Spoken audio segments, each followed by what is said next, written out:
हर खबर पर होगी आपकी पकड़। डाउनलोड कीजिए एबीपी लाइव ऐप। कानपुर के संजीत यादव के इस मामले में कानपुर पुलिस प्रेस कॉन्फ्रेंस कर रही है। संजीत यादव नाम के एक व्यक्ति का अपहरण कर लिया गया था पिछले महीने।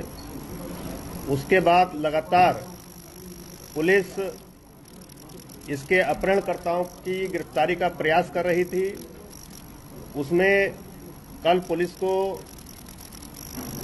5 अभियुक्तों को गिरफ्तार करने में सफलता हासिल हुई है। इसमें ज्ञानेंद्र यादव, कुलदीप, नीलू, रामजी और प्रीति, ये 5 अभियुक्त इसमें गिरफ्तार हुए हैं। इस घटना का मास्टरमाइंड ज्ञानेंद्र यादव निकला है, जिसने अपने अन्य साथियों के साथ मिलकर के ये योजना बनाई थी अपहरण करने की। इसमें जो 2 मुख्य अभियुक्त और पकड़े गए हैं, कुलदीप और रामजी, ये अपहृत व्यक्ति संजीत यादव के साथ जिस लैब में संजीत यादव काम करता था, पूर्व में उसी लैब में ये व्यक्ति भी काम करते थे और पूर्व से ही इस अपहृत व्यक्ति के जानकार थे, उसके दोस्त थे। तो इन लोगों ने योजनाबद्ध तरीके से एक मकान किराए पर लिया, जिसमें 2 महिलाओं का भी इन्वॉल्वमेंट आया है, जिसमें से एक महिला गिरफ्तार की जा चुकी है। अपहरण करने के बाद 22 तारीख को इन्होंने अपहृत व्यक्ति को उस मकान में रखा। 26 तारीख की रात्रि में, 26 जून की रात्रि में जब अपहृत व्यक्ति ने भागने का प्रयास किया, तो उसके पश्चात इन लोगों ने निर्णय लिया कि इस व्यक्ति को मार दिया जाए और 27 तारीख की सुबह ही इस व्यक्ति की इन्होंने गला दबा करके हत्या कर दी। इसके बाद नहर में इसके डेड बॉडी को इन्होंने फेंक दिया। इस पूरी घटना में ज्ञानेंद्र यादव की गाड़ी, जो फोर्ड गाड़ी थी, उस गाड़ी का प्रयोग इन्होंने इस व्यक्ति को अपहरण करने के लिए किया था। ये अपहृत व्यक्ति 22 तारीख की इवनिंग में लगभग 7:45 बजे हॉस्पिटल से निकला था और अपनी मोटरसाइकिल से गया था। इन अभियुक्तों की निशानदेही पर उस मोटरसाइकिल को बरामद कर लिया गया है, जिससे ये अपहृत व्यक्ति जा रहा था और इस गाड़ी को इन्होंने छिपा दिया था।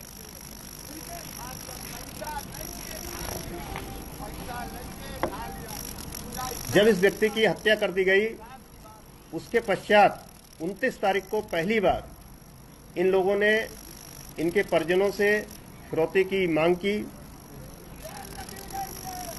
पुलिस ने उस समय एक जाल बिछा करके इन अपहरणकर्ताओं को झांसे में लेकर के गिरफ्तार करने का प्रयास किया, किंतु किसी कारणवश वो ऑपरेशन फेल हो गया और उसमें लापरवाही के लिए तत्कालीन एसएचओ बर्रा रणजीत राय को निलंबित भी किया गया। अभी वर्तमान में जिस जगह पर इन लोगों ने डेड बॉडी को फेंकना बताया है, वहां पर हमारी फ्लड कंपनी पीएसी की लगी भी है, गोताखोर लगे हुए हैं और ये प्रयास कर रहे हैं कि उस डेड बॉडी को हम लोग बरामद कर लें।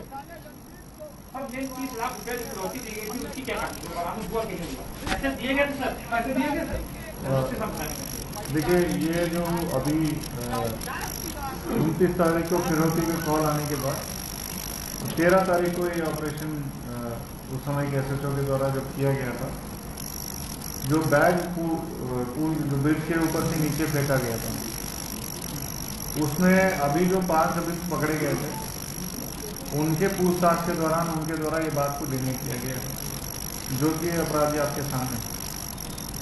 तो क्या कोई पुलिस साजिश की थी? जैसे बहन इसकी आरोप लगा रही है कि रणजीत राय को जो थे एसपी को हमने बताया, उनके वो मौजूद थे, उनके कहने पर हमने पैसे दिए, तो क्या इसमें पुलिस की साजिश थी? पैसा गायब कराने में पैसा किसको दिया गया, कहाँ गया? पैसा तो गया है, परिजनों का कहना पैसा उन्होंने दिया है, पैसा कहाँ गया? वो देखिए, ये परिजनों का ये कहना था कि उन्होंने 30 लाख रुपए वो बैग में रखा था, जिस बैग में एक मोबाइल भी रखा था।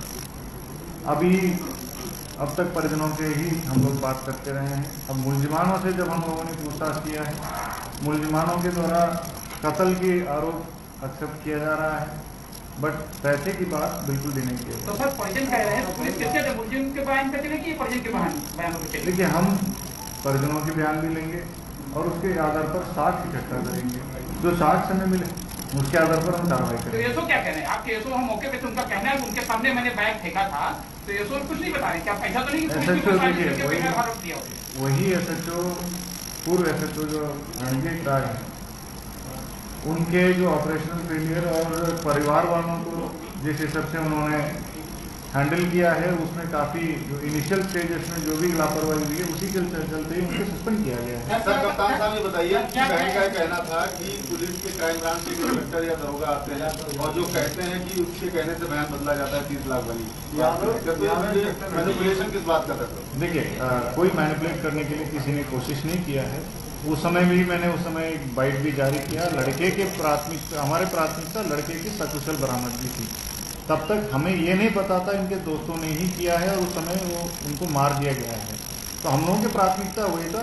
हम लोग जो परिवार कह रहे थे उसे एक्सेप्ट करके जा रहे थे कि बीच में कुछ लोगों ने ये कहा कि साहब वो नहीं था, ये नहीं था, कंफ्यूज करने की बात की थी, तो स्पष्ट करने के लिए कहा गया था। बाकी जब परिवार ने कह दिया तो हम उसी बात पे जा रहे हैं। SHO की भूमिका की उनकी लापरवाही की, बाकी अधिकारी जो पर्यवेक्षण कर रहे हैं उसका जीओ और एसपी साउथ जो थी, तो उनके ऊपर क्या आरोप है लापरवाही बरतने की? क्या कोई कार्रवाई, कोई जांच उनकी होगी आगे?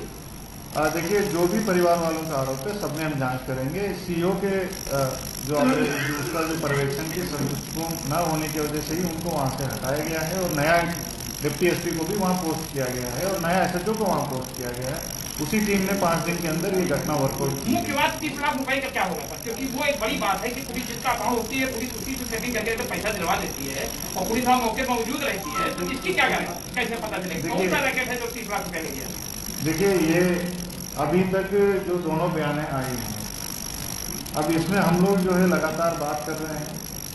अगर इन्होंने इनके पास अगर होगा तो 100% बरामद होगा, ऐसी कोई बात नहीं। बट मुलजिमानों को जो कहना है, जो इस वक्त अब तक तो इंट्रोगेशन में सामने आई है, उन्होंने पैसे नहीं, उनको पैसे नहीं मिला है। देखिए, अभी कुल मिला के सुनिए, पैसे के बारे में जो कंफ्यूजन है, अभी तक की जो जांच है, जो पुलिस पार्टी ने ऑपरेशन किया था उनके बयानात के आधार पर, मुलजिमों के बयानात के आधार पर अभी तक की हमारी विवेचना के अनुसार कोई पैसा नहीं दिया गया है। फिर भी इस बिंदु पर परिवार वाले चूंकि आरोप लगा रहे हैं, पहले उन्होंने एक बार कहा था पैसा नहीं दिया, बाद में उन्होंने कहा पैसा दिया, तो हर बिंदु पर जांच होगी। अगर पैसा दिया गया है तो वो भी किसी न किसी तरीके से इन मुलजिमों से बरामद हो। वो बैग फेंका गया था, उसमें परिजनों ने कहा था कि एक चिप लगा दीजिए जिसमें पैसा SPO साहब से, उसमें उन्होंने एक मोबाइल डाल दिया था, मोबाइल फेंक के डाला गया था। वो बैग अभी तक नहीं मिला, बल्कि ये बताया जा रहा कि जहाँ बैग फेंका गया एक तरफ नदी का पार्ट है और रेलवे लाइन थी, तो बैग अगर